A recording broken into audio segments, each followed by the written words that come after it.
Hello friends, welcome back to my YouTube channel. If you are new in my YouTube channel, please subscribe my YouTube channel. Also press the bell icon for the latest updates. Today we will discuss about how we can transfer money from a Crown account to your bank account. It is a very simple and easy technique to transfer money from a Crown account to your bank account.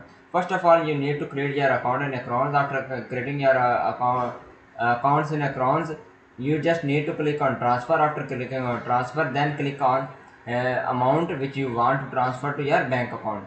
You can, the minimum amount for transferring is $5. You cannot transfer like $2 or $3. You can transfer $5 or maximum. After putting your amount for transferring, then click on transfer. It will be transferred to your given account that is given by the receiver or bank account number. Thanks for watching. This is a simple technique how we can transfer money from a Corona account to your bank account.